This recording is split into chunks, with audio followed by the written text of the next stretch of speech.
ওয়ালাইকুম রহমতুল্লাহি ওয়া বারাকাতুহু। বেহেশতে জিয়ার দ্বিতীয় খণ্ডের কিতাব থেকে খুতবার মাসাইল পড়ে শোনাবো ইনশাআল্লাহ। ওমা তৌফিক ইল্লা বিল্লাহ। 1 নম্বর মাসআলা। যখন সমস্ত মুসল্লি উপস্থিত হইয়া যাইবে তখন ইমাম মিম্বরের উপর মুসল্লিগণের দিকে মুখ করিয়া বসিবেন এবং মুয়াজ্জিন তাহার সামনে দাঁড়াইয়া আযান দিবেন। আযান শেষ হইলে তৎক্ষণাৎ ইমাম দাঁড়াইয়া খুতবা শুরু করিবেন।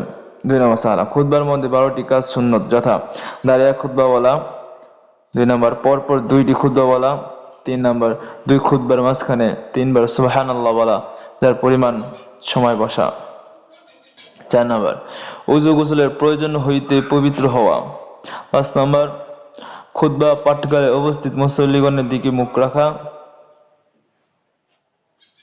6 নম্বর খুতবা শুরু করিবার পূর্বে চুপে চুপে আউযু বিল্লাহি মিনাশ শাইতানির রাজিম বলা,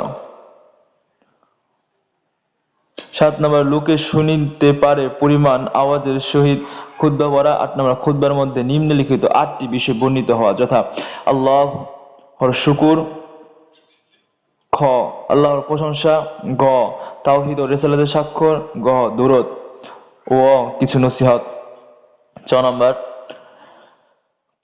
কুরআন শরীফ হইতে 2-1টি আয়াত বা সূরা পাঠ করা, 6 দ্বিতীয় খুতবার উপরোক্ত বিষয়গুলির পুনরাবৃত্তি করা, জ প্রথম খুতবায় যে স্থানে নসিহত ছিল দ্বিতীয় খুতবায় তথায় সমস্ত মুসলমানদের জন্য দোয়া করা। এই 8 প্রকার সুন্নতের বর্ণনার পর ওই সমস্ত সুন্নতের বর্ণনা হইতেছে যাহা খুতবার সুন্নত। 9 নম্বর খুতবার অত্যন্ত লম্বা না করা, বরং নামাজের সমান সমান, বরং নামাজের চেয়ে কম রাখা। 10 নম্বর মিম্বরের উপর দাঁড়াইয়া খুতবা পড়া। মিম্বর না থাকলে লাঠি, ধনুক বা তলোয়ারের ভর দিয়া দাঁড়াইয়া খুতবা পড়িতে পারে, কিন্তু মেম্বর থাকা সত্ত্বে লাঠি হাতের লওয়া বা হাত বাঁধিয়া খুতবা পড়ার কোনো প্রমাণ পাওয়া যায় না। 11 উভয় খুতবাই আরবি ভাষায় এবং গদ্যে হওয়া। আরবি ব্যতীত অন্য কোনো ভাষায় খুতবা পড়া বা অন্য ভাষায় পদ্য ইত্যাদি মিলাইয়া পড়া মাকরুহ তাহরিমি। 12 নম্বর সমস্ত মুসল্লির খুতবা শুনিবার জন্য আগ্রহান্বিত হওয়া, ইসলামের দিকে মুখ করিয়া বসা। সানি খুতবায় হযরতে আওলাদ, আসহাব এবং বিবি সাহাবেগণের প্রতি, বিশেষত খুলাফায়ে রাশিদিন এবং হযরত হামজা ও হযরত আব্বাস রাদিয়াল্লাহু এর জন্য দোয়া করা মুস্তাহাব। সাময়িক মুসলমান বাদশাহর জন্য দোয়া করা জায়েজ, কিন্তু তাহার মিথ্যা প্রশংসা করা মাকরুহ তাহরিমি। 3 নম্বর মাসআলা। যখন ইমাম খুতবার জন্য দাঁড়াইবেন তখন হইতে খুতবার শেষ পর্যন্ত নামাজ পড়া বা কথাবার্তা বলা মাকরুহ তাহরিমি। অবশ্য যে ব্যক্তি সাহেবের তারতিব তাহার কাজা নামাজ পড়া জায়েজ এবং ওয়াজিব। 4 নম্বর মাসআলা। খুতবা শুরু হইলে দূরের বা নিকটের উপস্থিত সকলে তাহা মনোযোগের সহিত শ্রবণ করা ওয়াজিব, এবং যে কোনো কাজ বা কথা দ্বারা খুতবা শোনার ব্যাঘাত জন্মে তাহা মাকরুহ তাহরিমি। এইরূপে খুতবার সময় কোনো কিছু খাওয়া, পান করা, কথাবার্তা বলা, হাঁটা চলা, সালাম করা, সালামের জবাব দেওয়া, তাসবিহ পড়া, মাসআলা বলা ইত্যাদি কাজ নামাজের মধ্যে যেমন হারাম, খুতবার মধ্যেও তেমনি হারাম। অবশ্য ইমাম নেক কাজের আদেশ বা বদ কাজের নিষেধ করিতে বা মাসআলার কথা বলিতে পারেন।